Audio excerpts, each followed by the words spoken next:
let's talk about one of those key groups and their coach and what he had to say, and that is Matt Luke, the new addition along the offensive line. Got rid of Thomas Austin, brought in Matt Luke. Obviously, he came in right before the bowl game, got a little bit of work with the guys, went all through spring. Now we've gone through summer, about to enter fall camp. He had a lot to say about the position group.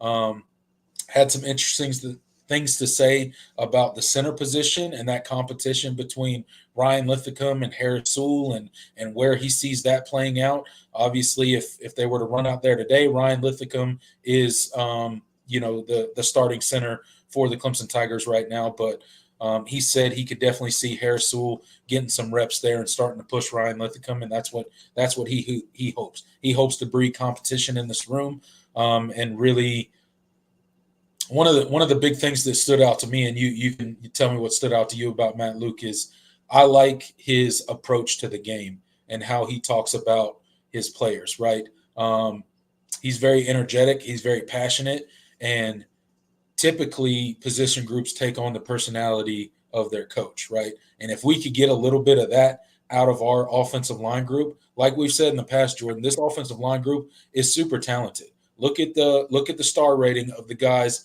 that have been recruited in recent seasons along that offensive line. The talent is there. Now we got to see the development, and I think we got the guy in the room that can absolutely has a proven track record of developing offensive linemen. So hopefully Matt Luke can come in. I know it's not going to be a complete turnaround, 100% better year one. That's not what I'm trying to allude that it's going to be. However, I think he can instill some confidence in there. He talked about wanting his offensive line to play with some grit, some fire to finish blocks, right? He talked about the excitement that he gets as a coach when you're sitting there and there's a pile of guys piling up on the running back, and the offensive line comes and pushes, and they get another 3, 4, 5 yards because those big nasties up front just won't quit. So he talked a lot about finishing blocks, playing to the whistle, not quitting, right? Just being very aggressive as an offensive line.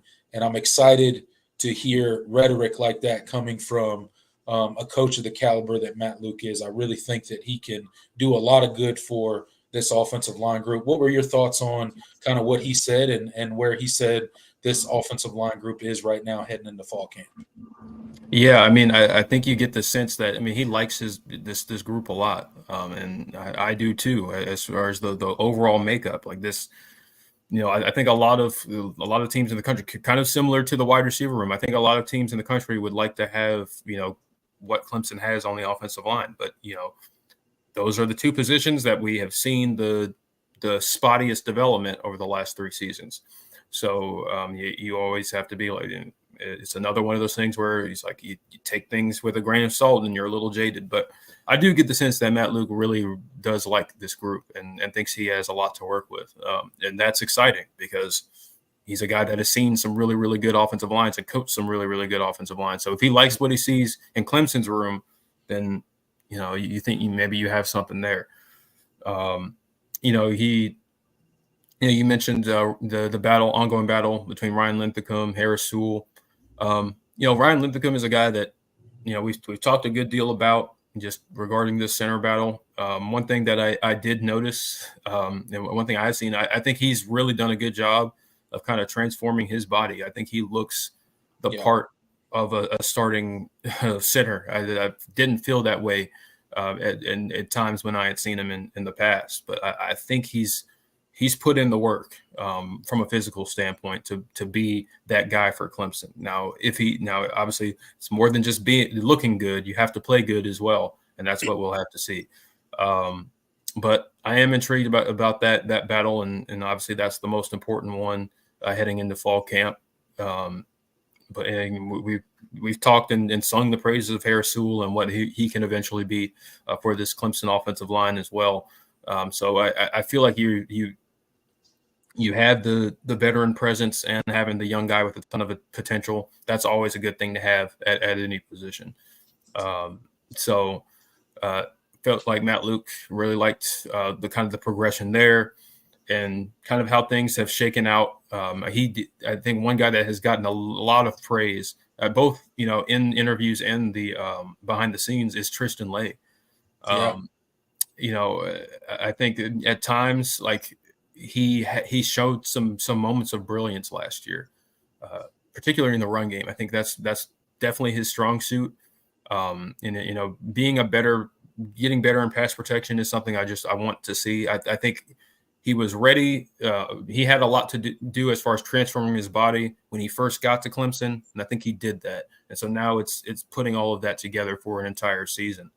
And that's one thing he's gotten a ton of praise, in the offseason. So Tristan Lay is another guy that it seems like Matt Luke was really pleased with kind of where he's at. So I think especially when we're talking about the starting five, I think there is a lot to be excited about there, and developing that depth and some of the guys behind them that we've mentioned is the biggest key, and for not just for this season, but for the future, because as we said, there's a lot of young talent still in the room. We already talked about Harris Sewell, Ian Reed, Elijah Thurman is coming in, and just then you still have some veterans that are still trying to that have potential, that can figure it out, like Dietrich Pennington, who Luke also gave a shout out as well. So I think Matt Luke really does like this group, and ultimately the success of this season, falls on how much they can transform in year one. And like you said, it's not going to be like an immediate turnaround, but how much improvement can they make? Not just from throughout from this off season, but during the year as well, and kind of how that sets up Clemson for the future. Yeah, absolutely. Look, a lot is riding on how cohesive of a group this offensive line can become. And Matt Luke talked about the importance of playing as a cohesive unit. 5 individuals, but really playing as one. And that's going to be, kind of where the rubber meets the road for this team this year. Obviously, everything starts in the trenches, and, this offensive line group doesn't have to be, a top 5 offensive line in the country, but we need to see quite a bit of improvement from them, just from a consistency standpoint, even just becoming more consistent. I'd love to see the musical chairs stop along the offensive line. And yes, I really think Matt Luke is the right guy for it. I would love to go into week to week, just knowing who the 5 offensive linemen they're going to run out there first, barring injury. So if we can get to a point where that is the case, that that we have 5 to 8 offensive linemen that can rotate in and out and really play solid winning football for Clemson, I think we are in a much better situation than we have been in the past season. So, we'll keep an eye on that. Obviously, fall camp is going to say a lot about where this thing shakes up. But I think right now we know where we're at with, at least a good portion of starters. Obviously, you mentioned Tristan Lay getting a whole bunch of love. Blake Miller, obviously, on the right side of that offensive line at tackle as well. So we'll keep our eyes on one of the best tackle groups in the country. If you can get that play, you can get, especially if you can get 2022 version of Blake Miller back and Tristan Lay playing up to his potential. I mean, that's great. And then I didn't even mention Colin Sadler, who's is factoring into both the left tackle and the guard positions.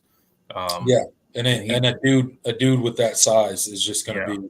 He's nasty. He's a problem. When he gets his hands on somebody, he's as good as anybody in this room. So it's a problem. So I'm excited to see where we're at in a couple weeks as we get into fall camp and things start becoming a little bit clearer picture. Really excited to revisit this offensive line situation and kind of see where we are.